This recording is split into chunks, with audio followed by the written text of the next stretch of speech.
So you want to farm in eco, but you have a million questions. What information you can find on the internet is pretty outdated. Here's a quick and to-the-point guide on farming in eco as of version 9.2.4. Keep in mind this is still early access and is subject to change. Starting with the basic tools, you're going to need a shovel to terraform the land you're working with. You're going to need a hoe to prepare the land for planting. You'll need a sickle to harvest specific crops, a soil sampler to check on the status of the block you're farming, and a cart to haul all your goods. You're looking at 4 skills for the farmer tree in eco. Gathering and farming are the 2 you're going to need right off the bat. Gathering is going to increase the yield you get from each harvest, both in the wild and on your farm plots, increasing all the way to 100% bonus eventually. Farming allows you to turn your harvested crops back into seeds. You will get some wild seeds when you harvest, but you will not get enough to replant all your fields, so farming will be critical to making that happen. Within about 3 to 4 days of planting, you're going to start depleting the nutrients of the field based on what you are growing, and fertilizers will be your way of replenishing those. Milling is not absolutely required for the farmer, but once you get to advanced cooking, this will allow the farmer to turn some of their grain crops into intermediate products for bakers. The farmer's table will be your primary production table. There are various modules in the game that increase the efficiency of a work table, and the farmer's table will take the basic upgrade. This is really important when they become available, as you'll have to use fewer of your crops to create seeds than you would have to otherwise. This table allows you to produce all the seeds you need from the produce you have. It allows you to create all the fertilizers, and it allows you to create the one piece of furniture that a farmer can make, which is the salt basket. Now for the important part, where to set up shop. There's 3 things you want to consider when picking your farm location. The distance to the market you plan on selling at, because you don't want to cart these goods too far. In the early days before vehicles, the cart can be exhausting. You're going to want to look for the fertility of the plants you're growing, and you're going to want to consider whatever pollution may be present in the future. For market distance, you'll have to coordinate that with the group you're playing with.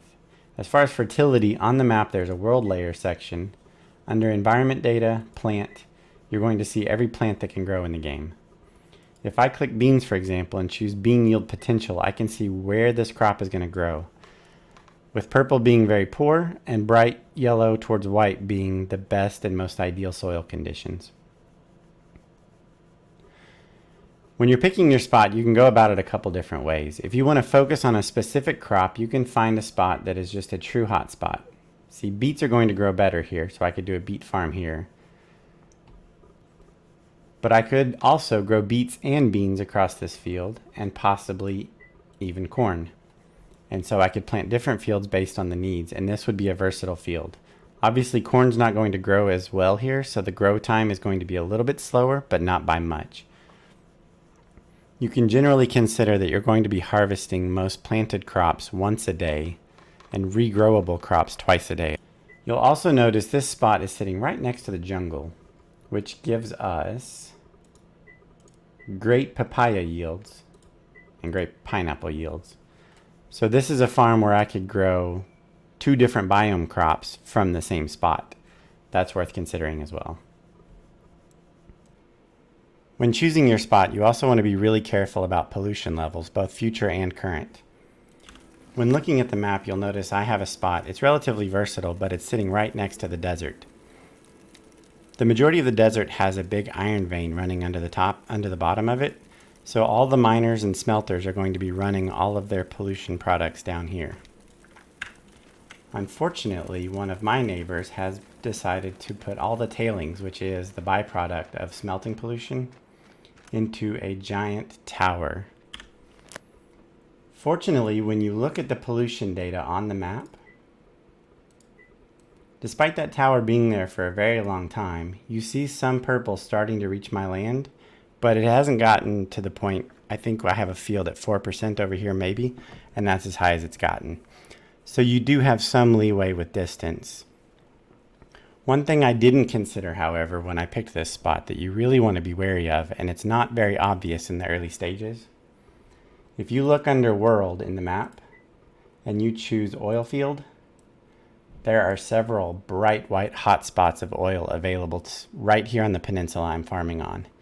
This was a poor choice. As you'll see here, people are going mega production right beside me. Now, if we take a look at the pollution levels that are resulting from this, the air pollution that they were pumping out of those refineries has already settled. It has turned into some ground pollution because they were dumping some of the generator waste into the water without refining it.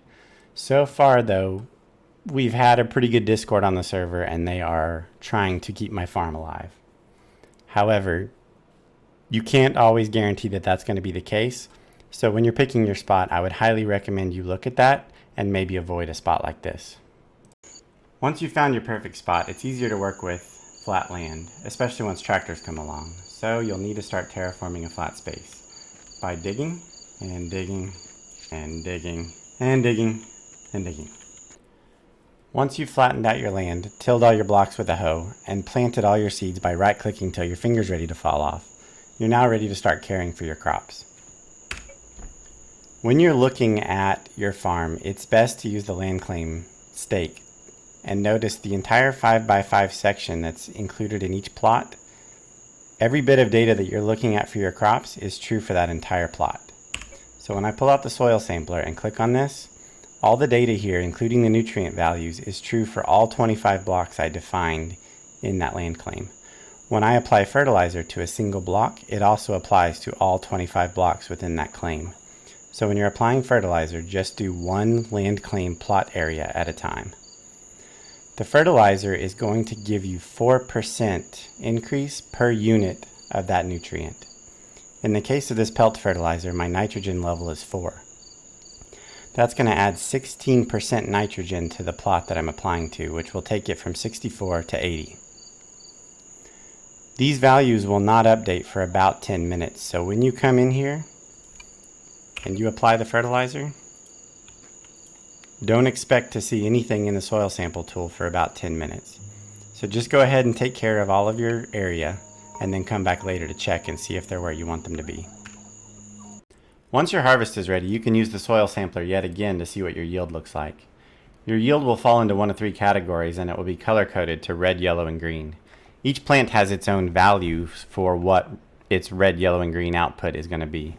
You'll notice this corn has an output of 2. That's the base yield before my gathering skill is applied, so I'm going to end up with 4. You can see that increasing your base yield by even just 1 and then doubling that with your gathering skill can make a pretty big difference across an entire field. That number is going to be primarily affected by all of these values. If your nutrient levels fall below their minimum threshold during that time, your base yield will go down for the final output. If pollution goes up too high or temperature goes up too high, that number will also be impacted for the final yield. As you advance in farming and the server advances in technology, there are some key tools you're going to want to get your hands on to increase quality of life. The silo being one of them. You're going to get this from a carpenter, but it does take metal to build. In a normal storage chest, you're going to be able to stack crops to 100. The silo will stack them all the way to 1,000. It will also hold seeds and fertilizer. It will also hold fiber that you can use to make fertilizer, but it will not hold the wood pulp. The absolute best toy you get your hands on as a farmer is the steam tractor. This makes your job infinitely easier compared to before. There are 3 modules that you can attach to the steam tractor. You've got the harvester, the sower, and the plow. You can take these and drag them directly from the storage into the module and install them. You'll notice the module changes to match the install. When you jump on the tractor, you're going to hit Q to activate the module that you're using, and you can immediately start harvesting any plant. It's worth noting that your gathering skill does apply to everything you gather while you're in the tractor. Rather than tilling your soil one by one with the hand tool, the tractor will also allow you to plow. Getting the job done way faster.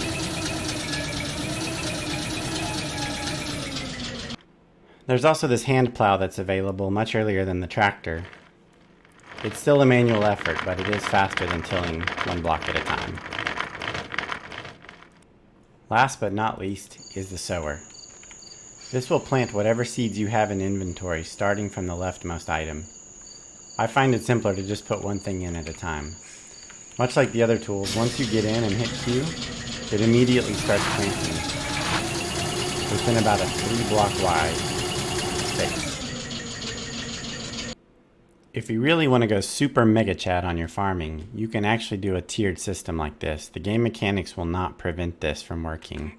Sunlight does not seem to be any kind of a factor in growing. Keep in mind what we said before about land claim blocks. Whatever applies to this also applies to that. Meaning your fertilizer applied to this also applies to that, because it's all calculated as the same land block. And furthermore, whatever nutrients are pulled out of the block by these plants will be pulled out by those as well. So you will be doubling or tripling, depending on how many tiers you do, the amount of fertilizer. You'll have to be a lot more careful about micromanaging your fertilizer if you farm this way. One last topic to cover is the aqueduct. The brick building item has a specific block in it for aqueducts, and this allows you to carry water much further than it would go if you were to just dig a trench. Based on the testing I did, the numbers primarily affect the land claim block that the aqueduct sits in, raising the soil moisture by as much as 13%. However, the adjacent blocks didn't get any more than 3 to 5%, and 2 blocks out, or 2 land claim plots out, was only 1 to 2%. So these are minimally effective for impacting farming because you're already taking up 3 of the 5 blocks of the land claim plot that it actually impacts to any significant degree.